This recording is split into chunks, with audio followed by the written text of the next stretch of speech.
نو الله تبارک وتعالی به آدم علیه السلام ته وفرمایي ای آدمه راشه زما د عرش ته لاندې ودرېږه او خپل اولاد ته دې ګوره. ستا د اولاد اعمال نن تللی کېږي، زما د عرش ته لاندې ودرېږه او ګوره ورته. حدیث مبارک کې راځي آدم علیه السلام له به الله ډېر یو لوړ قد ورکړی، لوړ قد. د خپل اولاد به ورته ټول ښکاري داسې، او په بدن باندې به شنه جوړوي د آدم علیه السلام. آدم علیه السلام ولاړ دی، خپل اولاد ته ګوري، اعمال یې تللی کېږي. څه به ګوري چې په دې کې فرشتو یو تن روان کړی دی چې د نبی علیه السلام امتی به وي، او په دیکو دیکو به وي او جهنم ته به یې بیایي. فرشتو به دیکو دیکو جهنم ته روان کړی دی چې د آدم علیه السلام نظر پرې وځي چې د آخري زمانې د پیغمبر امتي فرشتو په دیکه باندې جهنم ته اغستی دی. آدم علیه السلام به آواز وکړي یا احمدو. احمد د نبی علیه السلام خپل نوم دی. یا احمدو، ای احمده.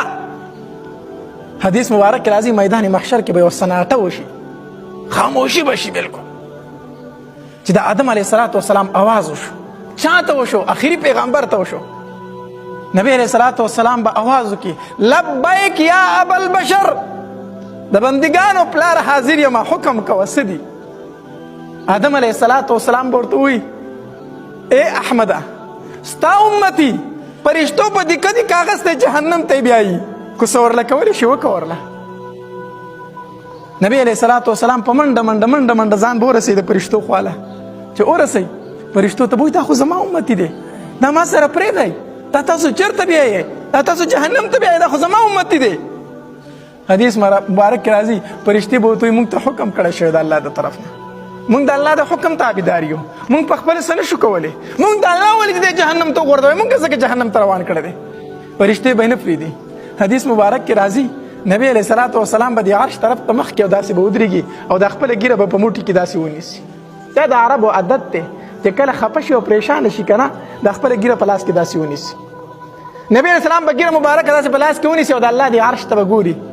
الله تبارک وتعالی به ورته وفرمایي محبوبه ولې خفه یې؟ بس تمام محشر والا ګوري، تمام خلک ګوري،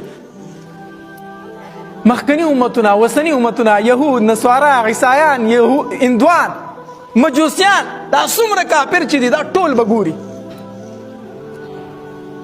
الله تبارک وتعالی فرمایي محبوبه ولې؟ نبی علیه السلام به ورته وفرمایي الله تا را سره واده کړې وه الله تحزني فی امتي، زه به تا ستا په امت کې نه رسوا کومه. الله دا واده خو ما سره تا کړې ده، الله د دې نه بله رسوایي څنګه کیدی شي؟ زه فرشتو ته هم زما امتي دی مه بیایه هغوی جهنم ته ورځئ. الله د دې نه بله غټه رسوایي کم کیدی شي؟ الله فرشتو ته وفرمایي ای فرشتو دا واپس کړي دا کس، دا زما د محبوب امتي دی، واپس یې کړئ. فرشتې به یې واپس کړي، را به یې ولي. الله تبارک وتعالی وفرمایي بیا ورله عمل وتلی، اعمال ولا بیا وتلی. چې اعمال یې تللی کېږي بیا دغه نیکۍ سپکې مونږ خو داسې حل دی که نه، بیا نیکۍ سپکې ګناهونه درانو، بیا نیکۍ سپکې شو ګناهونه درانه شو. حدیث مبارک کې راځي نبی علیه السلام انمیلې متعلق د ګوتې مطابق داسې یو کاغذ به راوالي او د دې امتي د نیکو تلې ته به یې داسې غلی ورته وکړي، چې ورته وکړي که نه د نیکو چابړې به دروند شي، د ګناهونو چابړې به سپک شي. आवाज به وشي پلانکې د پلانکې زوی نن کامیاب شو، په داسې ناکامیابۍ سره چې نن نه بعد به ناکامه د کامیاب شو نن، چې دا आवाज وشي. الله تبارک وتعالی به حکم وکړي فرشتو ته انطلقوا دی بوځئ. الله چېرته یې بوځو؟ جنت ته یې بوځئ که نه؟ تاسو نه د نیکو چاپړی دروند شو، د ګناهونو چاپړی سپک شو، جنت ته یې بوځئ که نه؟ فرشتې به روان کړي د جنت ته به یې بیایي، چې جنت ته به بیایي فرشتو ته درخواست وکړي مالک پرېږدئ نه، مالک پرېږدئ زه د دې بنده نه تپوس وکړم دا څوک دی؟ دا څوک دی چې زما دپاره دومره غمجن دی؟ دا څوک دی؟ مالک پرېږدئ نه زه دې تپوس وکړم. فرشتې به یې وکړي تپوس، دی چې رامخامخ شي نبي علیه السلام ته داسې به ورته وګوري، نو داسې به ورته ګوتې وایي ما احسن وجهک ما احسن خلقک، و څومره ښایسته مخ دې دی، و الله څومره ښکلی پیدا کړی، من انت ته څوک یې دا خو راته ووایه که نه، څومره الله ښکلی پیدا کړی، څومره الله ښایسته مخ در کړی، من انت ته یې څوک چې زما دپاره دومره غمجن یې. نبی علیه السلام به ورته وفرمایي انا نبیک، زه خو ستا نبي یم، تا لا زه نه یم پېژندلی، زه خو ستا پیغمبر یم، زه خو ستا نبي یم، ته ما نه پېژنې. الله مونږ امتیانو ته نه وایو د دغه پیغمبر د سنت په مخ باندې پرېږدئ. نن امتي چاړه راوالي په مخ باندې راوکاږي د نبي علیه الصلاة والسلام دا سنت ګنده نالۍ ته ورته وکړي. هغه نالۍ کې دا سنت پراته چې په کومه نالۍ کې واړه بولم بهیږي. دومره فکر نه درځي دا چاړه چې رالی لږ دا سوچ خو که دا د چا په سنتو زږدم دا د هغې نبي د هغې پیغمبر په سنتو ږدم چې په میدان محشر کې به سر وهلی بر وهلی زما دپاره منډې وي. د هغې نبي په سنتو دا چاړه ږدم. د دنیا ژوند ډېره لنډ دی سبا چې د مرګ څه پته لګي هېڅ پته نه لګي. تا نن تازه جامه تو کړه شپې له در باندې مرګ راغی څنګه به د نبي علیه الصلاة والسلام سره مخامخ کېږي؟ دا مخ به دې پټای نه څنګه به د نبي علیه السلام سره دا سترګې مخامخ کوي؟ چې کوم سړی مړ شي او دا غسل ورته ورکړی شي او دا اوږده ګیرې په دې سینه پرته وي او دا اوبه پکې ځلیږي او په دې حالت کې نبي علیه الصلاة والسلام لاړ شي، خوند کوي که نه کوي؟ ډېر خوند کوي. نو موږ ورته وایو ګیره مه خرایه، نو په هغه دا خبر ښه نه لګي. نو زه هم قسم په الله که د خپل زړه د بړا صدر ته وایم، خو د دې وجې نه درته وایم چې ستا دپاره یو پیغمبر ګوره ډېر دردمند دی، دا د هغه سنت دی.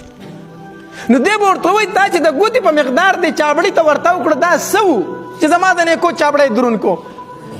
نبی علیه الصلاة والسلام به ورته وفرمایي نبی علیہ الصلاة والسلام ورته فرمایي هي صلاتک التي تصلي علي، هي صلاتک التي تكون تصلي علي. دا خو هغه درود و چې په دنیا کې به تا په ما باندې ویل، نن ستا د نیکو چابړی درون کو، د ګناهونو چابړی دې څه شو؟ سپک شو. ای وروڼو په نبی علیه الصلاة والسلام درود ډېر وایه په نبی علیه الصلاة والسلام درود ډېر وایه. دا خو زموږ دقه یو اسره ده. تللی شو په دې خپلو اعمالو جنت ته؟ چېرته نه شو تللی په دې اعمالو جنت ته. زموږ سره صرف او صرف یوه اسره ده، یقین په الله وکړه. که د دغې اسرې نه ما سوا موږ سره هېڅ شی هغه د نبي علیه الصلاة والسلام لمن ده.